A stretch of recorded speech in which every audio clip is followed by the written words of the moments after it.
1968, a guy named Robert De Ropp put out a book called The Master Game: Pathways to Higher Consciousness. And it caused quite a stir at the time for those looking for spiritual literature. And it sold about 200,000 copies. Here's a picture of my old beat up copy that I've had for years now. Yeah, at that time, there was a lot going on in the United States in terms of, um, the late 60s, among all the political and social movements and disruption. Some of the people were definitely looking for a different way. The whole culture was coming under attack or critique, and anyway, De Ropp's book really spoke to those people who were looking for some kind of different way to engage the world. Pathways to Higher Consciousness. So his fundamental premise was that everyone wanted or needed what he called a game worth playing. And it was finding and playing an important game that brought meaning and satisfaction to life. You've probably heard me say before, I have often used the phrase, a dream worth living. And it's not that different from a game worth playing.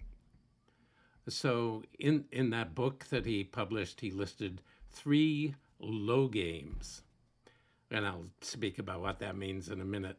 1 neutral game, 3 higher, or what we could call meta games, plus 1 game which he called the master game. And De Ropp also said that the games people chose to play indicated their type, as well as their level of inner development.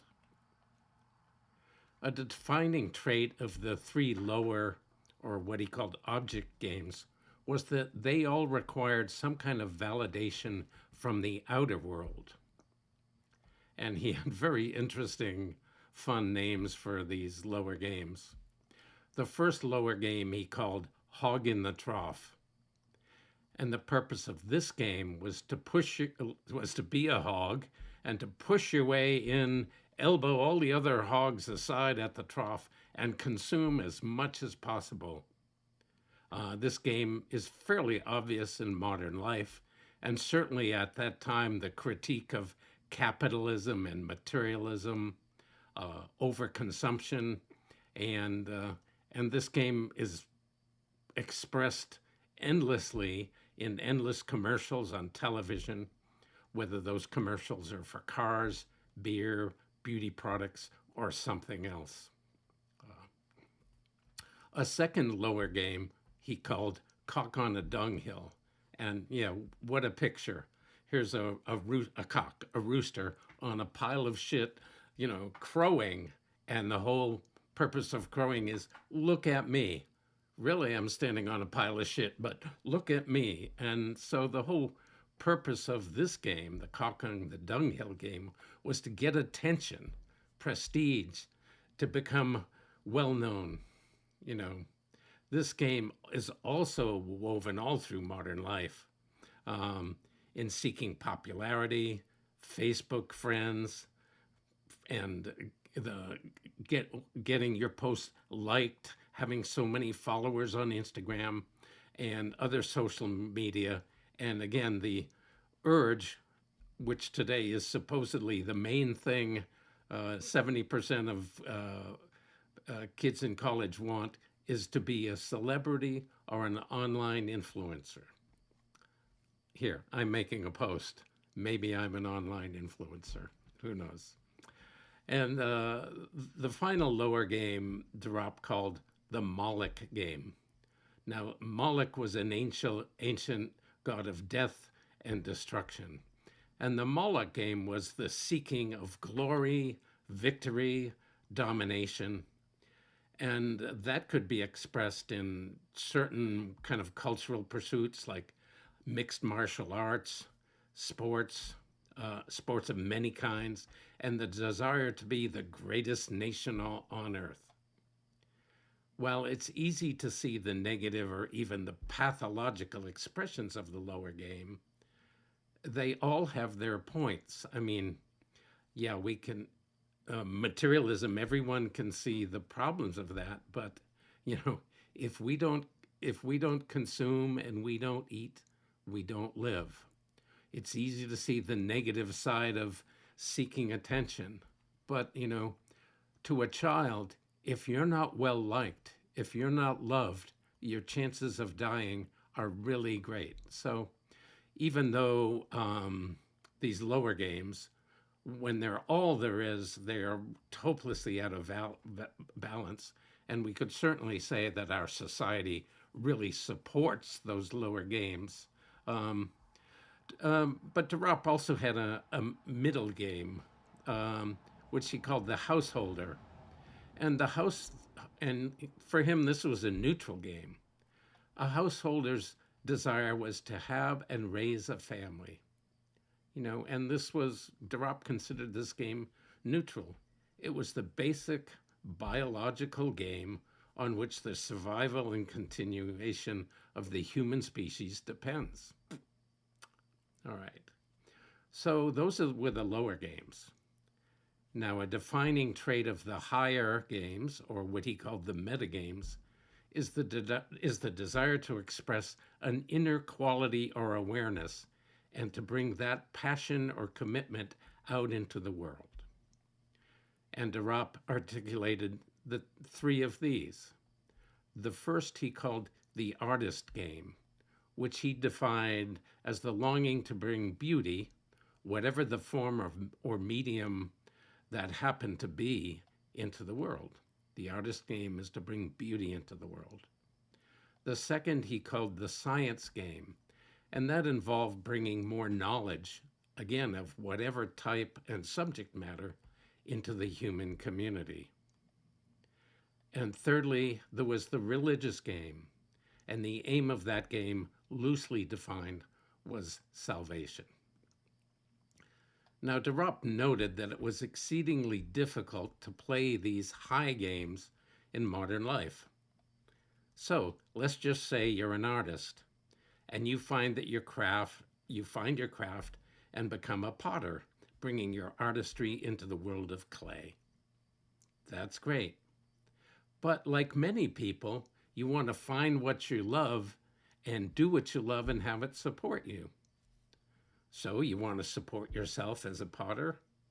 And soon you find out that simple utilitarian items like plates, bowls, and goblets sell really well, while your hand-built wall hangings with ancient and archetypal and nature-based themes never move from the shelves.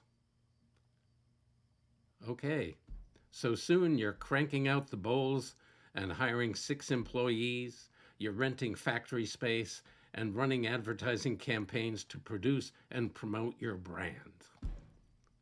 So the artist, in some sense, having to support him or herself, gets corrupted into, again, playing the materialistic or hog in the trough game partly. Or let's just say, for example, in the science game, you want to do some cutting research on some field that would be really great, and you're really passionate. But let's just say you're a scientist and you work in a university or a lab. But your proposal to get a grant must fit the requirements of whatever committee approves the grants according to what gets funded these days. And that varies a lot. Perhaps what you really want to explore, people don't want to fund. It's just not going to be popular.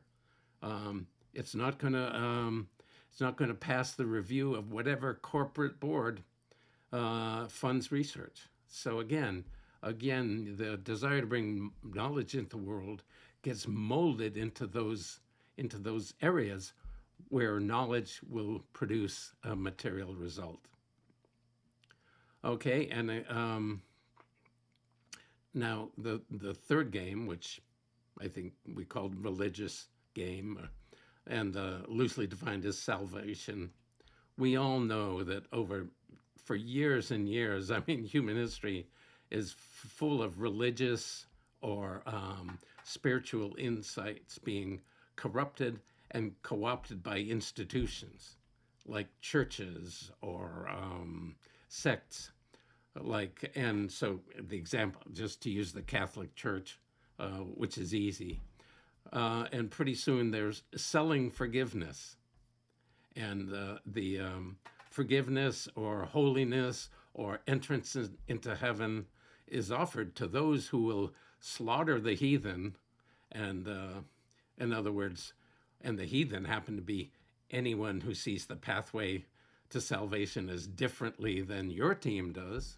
And so, again, religious institutions have been always are corrupted to whatever the original teaching is. So maybe the teaching of Christ is love, but all of a sudden, after a few generations, the whole function is, oh, what can we do that will increase the power of the institution, whether that be the Catholic Church or the Muslim Church or an evangelical church or or some new sect. It's all about, oh, pretty soon we're protecting, or our teachings have become secondary to what the institution needs to thrive and survive and grow. But De Ropp said there was this other possibility. According to him, within the religious game, there have always been those saints and mystics who played by different rules and with different aims. And their aim was the awakening of full consciousness. Those people who played that game were playing what he called the master game. And those who played the master game, their goal was to emerge from the narrow shell of the personal ego and become closer to union with the universal consciousness, which we could call God or the great mystery. So in the next post, when I talk about the master game number 2, I'll speak more about that. Aho, and thank you for watching and listening today.